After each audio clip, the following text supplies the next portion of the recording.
यूहन्ना रचित सुसमाचार 4 अध्याय 46 से पढ़ेंगे हम उस पद को। यूहन्ना रचित सुसमाचार 4 अध्याय और 46 आयत से हमारे साथ उसको पढ़ेंगे सब जन। और वहां पर एक बड़ा छुटकारे को प्रभु यीशु मसीह ने दिया है। वो बेटा मरने वाला था, वो कर्मचारी का बेटा मरने वाला था। देखिएगा यहाँ पर वो कर्मचारी था एक। देखिए पढ़िए, वो फिर गलील के काना में आया, गलील के काना में जहां उसने पानी को दाखरस बनाया था। और राजा का एक कर्मचारी, राजा था, उसका एक कर्मचारी था जिसका पुत्र कफरनहूम में बीमार था। ठीक है। और वो यह सुनकर कि यीशु यहूदियों से गलील में आ गया है, उसने ये सुना। किसने सुना? जिसका बेटा बीमारी में था, वो सुना कि यीशु मसीह यहूदियों से कहां आ चुका है, अब गलील में आ गया है। तब क्या हुआ? उसके पास गया। बोलिए, उसके पास गया और उससे विनती करने लगा, प्रार्थना करने लगा कि चलकर मेरे पुत्र को चंगा कर दे, क्योंकि वह मरने पर था। चलकर मेरे बेटे को ठीक कर दे प्रभु, क्योंकि वह मरने पर है। आगे क्या लिखा हुआ है? तब यीशु ने उससे कहा, जब तक तुम चिन्ह और अद्भुत काम न देखोगे तब तक तुम विश्वास नहीं करोगे क्या? अच्छा, यीशु ने ऐसा कहा। राजा के कर्मचारी ने उससे कहा, हे प्रभु, मेरे बालक की मृत्यु होने से पहले चल। मेरे बालक की मृत्यु होने से पहले, अगर मृत्यु भी हो जाती तब भी यीशु जिंदा कर सकते थे। पर वो कर्मचारी, राजा के कर्मचारी के साथ यही विश्वास है कि यीशु केवल बीमारों को चंगा कर देते, पर मरे हुए को नहीं जिलाते। उसने क्या कहा? राजा के कर्मचारी ने उससे कहा, हे प्रभु, मेरे बालक की मृत्यु होने के पहले चल, मेरे साथ चल। तब क्या हुआ? यीशु ने उससे कहा, जा, तेरा पुत्र जीवित है। उस मनुष्य ने यीशु की कही हुई बात की प्रतीत की। बोलिए, उस मनुष्य ने यीशु की कही गई बात पर विश्वास किया और चला गया। फिर क्या हुआ? जब वह मार्ग में जा रहा था तो उसके दास उसे आ मिले और कहने लगे, हे, तेरा लड़का जीवित है। आगे पढ़िएगा। उसने पूछा, वो किस घड़ी अच्छा होने लगा? उसने कहा कि कल 7वें घंटे में उसका ज्वर उतर गया। फिर क्या हुआ? तब पिता जान गया कि वह उसी घड़ी हुआ जिस घड़ी यीशु ने उससे कहा था, तेरा पुत्र जीवित है। और उसने और उसके सारे घरानों ने विश्वास किया। हालेलुया, विश्वास किया। आमीन बोलो, हालेलुया। यीशु आज आपके लिए भी इससे बड़े आश्चर्य कर्मों को करने वाले हैं। उसके जीवन में जो ज्वर था वो मृत्यु लाने वाला ज्वर था। आमीन। यीशु ने उसे जिंदा किया। आमीन बोलो। चंगा किया। आमीन बोलो। याद रखो, यहां पर कुछ बातों को हम देखने वाले हैं। जैसे उसने सुना कि यीशु यहूदियों से गलील में आ चुका है, वो यीशु के पास गया। किसके पास गया? यही तो आपके अंदर इच्छाएं होनी चाहिए कि हम भी यीशु के पास जाएं। हम अपनी स्थितियों को सही कर सकते हैं, हम अपनी स्थितियों में एक बड़े बल को देख सकते हैं, हम अपने परिस्थितियों में परमेश्वर की शक्ति को देख सकते हैं, पर हमें उसके पास बोलो जाना है। जब उसने सुना यहूदियों से कि गलील में यीशु आ गया यहूदिया से, तो वो व्यक्ति, वो पिता यीशु मसीह के पास गया। किसके पास गया? और कहा, स्वामी आप जल्दी करें, मेरा बेटा मरने के पहले आप चलें, नहीं तो मेरा बेटा मर जाएगा। आप जल्दी चलें, जल्दी चलें। वो यीशु को साथ ले जाने वाला था, यीशु को संग ले जाने के लिए लेके आया। वो आया था, ओ जल्दी चलो स्वामी, नहीं तो मेरा बेटा मर जाएगा। पर उसको पता नहीं यीशु मसीह विश्वास करने वालों के जीवन में काम करते हैं। आमीन बोलो। वो ये सुना और यहूदियों से गलील में आया। कहां पे आया? गलील में आया। किसके निकट आया? बोल के बताओ। वो पिता किसके निकट आया? जिसके बेटे को ज्वर चढ़ा था, वो यीशु के पास आया। किसके पास आया? ये हमारे अंदर एक आत्मिक इच्छा होनी चाहिए। हमारे हृदय की आत्मिक इच्छा जब जागृतवान होती है, हम परमेश्वर के कामों को अपने जीवन में देखने लगते हैं। आमीन बोलो। हाँ, हमारे अंदर एक संतुष्टि आती है परमेश्वर की ओर से। डर मत, चिंता मत कर, मैंने तेरी प्रार्थना सुन ली है। आमीन बोलो। प्रिय जनों, इस बात को समझना है। वो जब सुनता है यीशु वहां है, वो वहां चला गया और वहां पर वो विनती किया, यीशु से प्रार्थना किया। क्या किया? वो प्रार्थना किया, स्वामी जल्दी चले, मेरा बेटा मर जाएगा, उसकी मृत्यु होने के पहले जल्दी आप चलें, वो मेरा बेटा मर जाएगा। जब ऐसा वो बोल रहा था, बार बार बोल रहा था, यीशु ने कहा, ए तेरा बेटा जीवित है, जा। क्या बोला? जा तेरा बेटा, मैं तेरे साथ जाने वाला नहीं हूं, मेरा शब्द तेरे साथ जाएगा, जा तेरा बेटा जीवित है। और जैसे यीशु ने कहा तेरा बेटा जीवित है, तू जा, उस व्यक्ति ने संदेह नहीं किया, उस व्यक्ति ने प्रश्न चिन्ह नहीं खड़ा किया, डैडी आप मेरे साथ नहीं चलेंगे क्या? यीशु मेरे साथ आप चलिए, तभी मेरा बेटा चंगा होगा। उसने कहा जा, तेरा बेटा जीवित है, जा। आमीन बोलो। जब उसके पास आप आते, विश्वास की मात्रा का बल आपके अंदर होता है यीशु के नाम में। जब यीशु के निकट आते तो विश्वास आपके अंदर बढ़ता है। हालेलुया बोलो। वो विश्वास की प्रतिक्रिया जो वचन से है, आप उसमें अंदर बढ़ने लगता है, उस व्यक्ति के अंदर बढ़ने लगता है। एक बात बताऊं, जब आप यीशु से आप बात करेंगे, वो कुछ तो बदल रहा है आपके जीवन में। एक स्त्री यीशु पर बात की और वो पानी भरने के लिए आई थी, और जैसे ही उसने यीशु से बात किया, उसकी जिंदगी बदल उठी थी। एक विवाह कार्यक्रम था, यीशु ने पहला आश्चर्य कर्म किया इस वचन के पहले 2 अध्याय में, और वहां पे देखो सब कुछ खाली था, पर याद रखो कि उस वैवाहिक कार्यक्रम में कौन शामिल था? यीशु। कौन आमंत्रित था? यीशु। और यही सबसे बड़ी बात हुई कि जब वो आमंत्रित था तो उसने क्या किया? उस खाली घड़े को भरा पानी से। किससे? पानी से भरकर उसे दाखरस में बदल दिया। आमीन। स्थितियों में बदलाव ला सकता है आपका यीशु। आमीन बोलो। आपकी बीमारियों को हटाकर एक अच्छी कंडीशन ला सकता है यीशु। आपकी समस्याओं को काट कर आपकी जिंदगी में वो आराम दे सकता है। आमीन बोलो। तो क्या आप अपने हृदय को तैयार कर रहे हैं उसके लिए? क्या याद रखो, वो यीशु के पास गया। आमीन। वो यीशु के पास गया, और जब यीशु के पास कोई आता है तो ध्यान से सुनो, वो परमेश्वर है, आश्चर्य कर्म करने वाला परमेश्वर, जय देने वाला परमेश्वर। जिस तरीके से कैंसर की गांठें गायब हो गई, जिस तरीके से वो स्टोन किडनी से खत्म हो गया, ये तो छोटा है, इससे बड़ा आश्चर्य कर्म आप देखोगे अब यीशु मसीह के नाम से। आमीन बोलो। सड़ा हुआ व्यक्ति भी चंगा हो गया यीशु मसीह के नाम से। मरने वाला व्यक्ति भी चंगा हो जाएगा, जिंदा हो जाएगा। याद रखो, उसने कहा जल्दी करो मेरे प्रभु, मेरे बेटे के मृत्यु होने के पहले चलो। क्या कह रहा था वो? चलो, जल्दी चलो, वरना मेरा बेटा मर जाएगा, मेरा बेटा खत्म हो जाएगा, जल्दी करो आप। उसने कहा ए जा, तेरा बेटा जीवित है। यीशु ने कहा जा, तेरा बेटा क्या है? ये उत्तर जब उसे मिला, क्यों उत्तर मिला? क्योंकि वो यीशु के निकट था, वो यीशु के नजदीक था। आमीन बोलो। क्या आपका हार्ट, क्या आपके सोच और विचार परमेश्वर के निकट है? क्या? एक महत्वपूर्ण बात है, इसलिए बहुत सारे लोग ऑनलाइन होते हैं, वो अपने आप को समर्पित दशा में परमेश्वर के साथ जुड़े हुए रहते हैं, पर वो चंगे होकर गवाही के साथ आते हैं। आते कि नहीं आते हैं? हमने गवाही सुना कि नहीं सुना अभी, कि उस बहन की आंखों में समस्याएं थी, जब उसने मंगलवार की शाम की सभा में वो बैठी हुई थी, खुदा का स्पर्श उसे हुआ।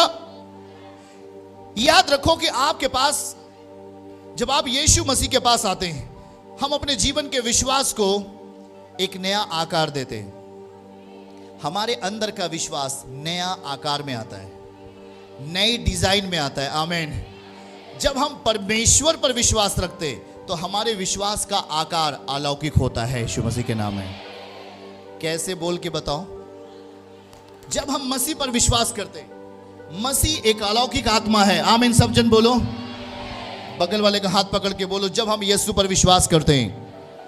हाथ हिला के सब जन भाई भाई को बोलो, जब मैं यीशु पर विश्वास करता हूं, मेरा विश्वास अलौकिक दशा में हो जाता है, परिणाम की दशा में हो जाता है, प्रतिफल की दशा में हो जाता है। आमीन। आमीन। वो व्यक्ति क्या बोल रहा था यीशु से मिलने के बाद? ओ प्रभु जल्दी आप मेरे साथ चलें, मेरा बेटा मर जाएगा, जल्दी करें प्रभु। पर वो किससे कह रहा था? यीशु से। वो किससे कह रहा था? यीशु को वो लिवा के जाना चाहता था, पर उसे ये पता नहीं यीशु अगर कह देगा तब भी काम हो जाएगा। आमीन।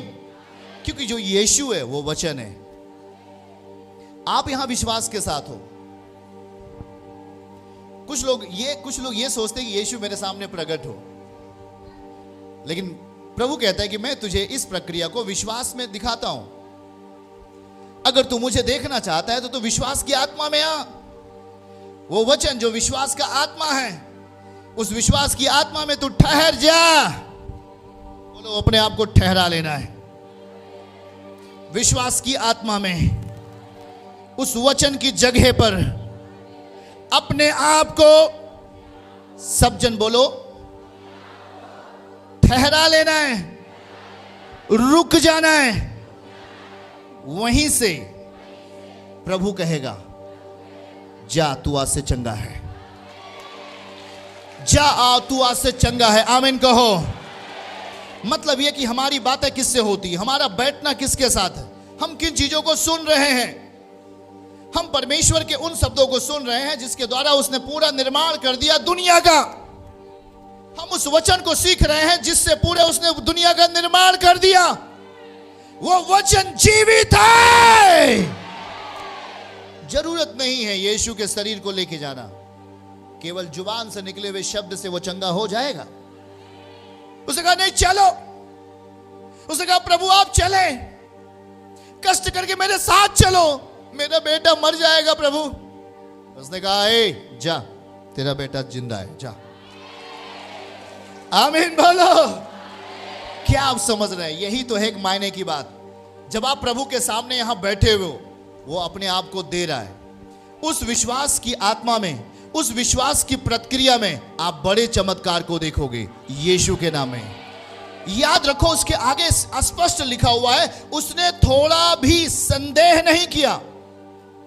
जैसे ही उसने कहा जा, वो तुरंत, बाइबल में यही लिखा है, दिखाइए उस स्थान को, तुरंत बगैर संदेह किए, बगैर शंका किए लिखा है। जैसे यीशु ने उसे कहा जा, तेरा पुत्र जीवित है, उस मनुष्य ने यीशु की कही हुई बात की प्रतीत की और चला गया। उसने परमेश्वर के वचन की प्रतीत की। आमीन बोलो। प्रतीति का मतलब होता है विश्वास किया। प्रतीति का मतलब क्या होता है? जो यीशु कह रहा है उसको उसने क्या किया? क्या किया? क्या किया? जैसे ही विश्वास किया, रास्ते में ही परिणाम था उसके सामने। वो घर भी नहीं पहुंचा, रास्ते में उसको गुड न्यूज मिल गया। मिला कि नहीं मिला? दिखाइए उस पद को। वैसे ही आज होने वाला है। आमीन बोलो। वह मार्ग में जा रहा था, बोलो वो मार्ग में जा रहा था। क्या लेके जा रहा था? परमेश्वर के शब्दों को, विश्वास की आत्मा को लेके वो जा रहा था। आप समझ रहे हो क्या? वो जा रहा था, यीशु की कही गई बातों को लेकर जा रहा था। पहुंच भी ना पाया था, मार्ग में ही था, आधे रास्ते पे ही था, गुड न्यूज उसके पास आ गया। आमीन बोलो। यही तो है, आप आधे रास्ते तक नहीं पहुंचोगे, गुड न्यूज आपके फोन पे आ जाएगा यीशु के नाम में। ऑनलाइन गुड न्यूज आधे रास्ते पर ही आपके समीप आएगा यीशु के नाम में। आपके जिंदगी में परमेश्वर बड़े आश्चर्य कर्मों को करना चाहते हैं। आमीन बोलो। हम अपने मनों को तैयार करें उसके शब्दों के लिए, हम अपनी मानसिकताओं को तैयार करें उसके वचनों के लिए। उसे अपनी मानसिकताओं से फिसलने नहीं दें, उसके अपने शुद्ध स्थानों से जाने नहीं दें। याद रखो, अगर रिपोर्ट में बीमारी आई है तो मैं प्रार्थना की प्रक्रिया को विश्वास के साथ पूरी करूंगा। अगला रिपोर्ट में कुछ भी नहीं होगा, क्लीन होगा। याद रखो, जब बीमारी क्लीन होती, खत्म होती, तो आपका दर्द भी खत्म होता है यीशु मसीह के नाम में। उस दर्द का बल टूट जाएगा यीशु मसीह के नाम में। आमीन बोलो। यही तो है एक बड़ा आश्चर्य कर्म है, वो यीशु आपको दे रहा है। उसने कहा मेरी भलाई केवल तेरे पास है प्रभु, दाऊद कहता है केवल तेरे पास मेरी भलाई है, तेरे सिवा मेरी भलाई और कहीं नहीं। तेरे सिवा मेरी भलाई और, बोलो बोलो, तेरे सिवा मेरी भलाई और, बोलो तेरे सिवा। मुंह खोलो अगर ताकत है तो, जीवन लेना है तो बोल के तेरे सिवा मेरी भलाई और कहीं नहीं। हम क्या बोल रहे हैं? उसके शब्दों को अपने जीभ से बात कर रहे हैं, उस जीवन को अपने अंदर, और जैसे उस जीवन को हम अपने अंदर बोलते हैं, कह रहे होते हैं, उसकी शक्ति हम में काम करती है यीशु मसीह के नाम में। आमीन बोलो। देखो याद रखो इस बात को, सही चीजों के लिए हमें बोलना पड़ता है। हम जब सही चीजों को अपने जीवन में लेके आते हैं और जो परमेश्वर के वचन को, जो एक अलौकिक प्रक्रिया है, इसे हम अपने जीव से, अपने शुद्ध मन से, अपनी आत्मा से इसका बखान करते हैं, हम उसकी शक्ति को अपने घरों में देखेंगे यीशु मसीह के नाम में, अपने रास्तों पर देखेंगे यीशु के नाम में, अपने मार्गों में देखेंगे, अपने कामों में देखोगे यीशु के नाम में। आमीन। देखो दाऊद कहता है तेरे सिवा मेरी भलाई और कहीं नहीं है। एक वर्ड है, एक रैमा है, एक शब्द है। आमीन बोलो। यही तो है, हम अपने आप को तैयार कर रहे हैं उसके वचन के लिए। बोलो, मैं अपने आप को तैयार कर रहा हूं उसके वचन के लिए, उसके नियमों में जाने के लिए। फिर से बोलो। अगर बोलते हैं तो चंगाई आपकी है। याद रखो, उसके नियमों में जाने के लिए। परमेश्वर के नियम पवित्र हैं और वो अपने लोगों को आदर का पात्र बनाता है तभी जब वो पवित्रताई की दशा में अपने आप को लेके आते। उसके समीप रहो, अपनी आत्मिक दशा को सुधारो। उसके समीप रहो, अपनी आत्मिक प्रक्रिया को सुधारो। उसके समीप रहो, अपने आत्मिक कैरेक्टर को पवित्र बनाओ। वो आपको प्रसन्न करेगा यीशु के नाम में। भजन 16 अध्याय आयत 3 हम पढ़ेंगे आपके सामने। हमारे साथ आप लोग पढ़ें। पृथ्वी पर जो पवित्र लोग हैं, हाथ उठा के सब जन बोलो, पृथ्वी पर जो पवित्र लोग हैं वे ही आदर के योग्य हैं और उन्हीं से मैं प्रसन्न रहता हूं। ग्रहण करो इसे। हालेलुया। याद रखो, वो लुच्चों के साथ अपनी अलौकिक दशा को प्रकट नहीं कर सकता। यह बात अलग है कि वो पापियों को गले लगाता है, पर अगर पापियों को गले लगा दिया तो पापी भी समर्पण दशा में खुदा के साथ हो ले। आमीन। वो जो व्यभिचारिणी स्त्री थी, वो यीशु के पास समर्पित दशा में आ गई और उसे यीशु ने एक हिदायत दी, फिर से पाप नहीं करना। याद रखो कि जो चीजें प्रभु आपको दे रहा है, वे कह रहा है कि मैं प्रसन्न हो जाऊंगा तुझ पर। किस दशा में? जब तू पवित्रताई की दशा को अपने अंदर ले लेगा, अपने स्वभाव में, अपने मनों में पवित्रताई की दशा को जगा देगा। क्या हम बोल रहे हैं? पवित्रताई की बातों को जगा देना, शुद्धता की बातों को जगा देना। उसका वचन पवित्र है और वो कह रहा है मैं किसका आदर करूंगा? जो मेरे वचन का आदर करेगा अपने भीतर, जो मेरे वचन का आदर करेगा मैं उसका आदर करूंगा। वो कहता है कि मैं उसी के ऊपर प्रसन्न हूं। आमीन बोलो। और अपनी प्रसन्नता के समय वो आपको छुड़ा लेगा, ऐसा वचन में लिखा है। हालेलुया। हाथ उठा के बोलो, परमेश्वर अपनी प्रसन्नता के समय हमें छुड़ा लेगा, हमें आजाद कर देगा। आमीन आमीन। याद रखो, एक पिता जब विनती कर रहा था तो वो कह रहा था, यीशु आप मेरे साथ चलिए। बोल रहा था कि नहीं? कह रहा था मेरे साथ चलो, मेरा बेटा मरने वाला है प्रभु, जल्दी चलो। क्या बोल रहा था वो? दिखाइए उस पद को, क्या लिखा है वहां पर? जल्दी चलो। अति शीघ्रता उसके अंदर थी, उसके अंदर जल्दबाजी थी।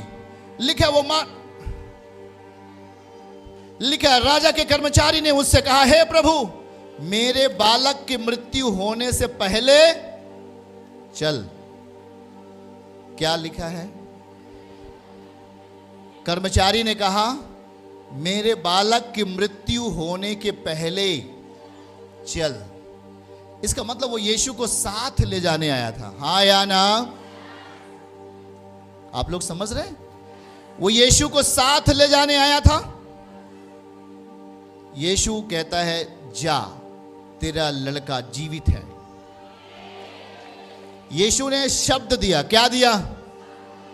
और उस शब्द पर, यीशु तो वही है, पर उसने अपना शब्द उस व्यक्ति को दे दिया और उसने विश्वास के उस शब्द को अपने अंदर ग्रहण कर लिया और वो उस शब्दों को लेकर चल पड़ा। जब वो जा रहा था तभी मार्ग में उसे गुड न्यूज मिला, तेरा बेटा ठीक हो गया है। क्या आप इस बात का विश्वास कर रहे हैं? क्या यही तो है विश्वास का बल। यीशु यहां हड्डी और मांस में नहीं है, पर जो आपको दे रहा है वो उसका वचन है, वो उसका शब्द है। और इस शब्द का आदर अगर आप अपनी जिंदगी में कर रहे हो, यीशु अपना वचन देता है और उस वचन का आदर यदि आप अपने परिवार में, अपने घरानों में, अपने व्यवहारों में अगर मसीह के वचन का आदर कर रहे हो, तो याद रखना वो आपको लज्जा से बाहर करने वाला है। हालेलुया। वो आपके अंदर शर्मिंदगी को बाहर करने वाला है। आमीन बोलो। लज्जा को बाहर करने वाला है। आमीन बोलो। लज्जा देने वाली बीमारी जाएगी यीशु के नाम में। जब परमेश्वर के वचन का आप आदर करोगे, बीमारी नहीं रुकेगी आपके अंदर, समस्या नहीं रुकेगी आपके अंदर, दुष्ट आत्माएं नहीं रुकेंगी आपके अंदर। आमीन। चर्च की सभी प्रार्थनाओं को और परमेश्वर के दास के द्वारा टीचिंग सुनने के लिए और अपडेट्स को जानने के लिए हमारे इस चैनल को सब्सक्राइब करें और साथ में बेल आइकन को जरूर दबाएं ताकि जब भी लाइव प्रार्थना हो तो सबसे पहले आप देख सकें।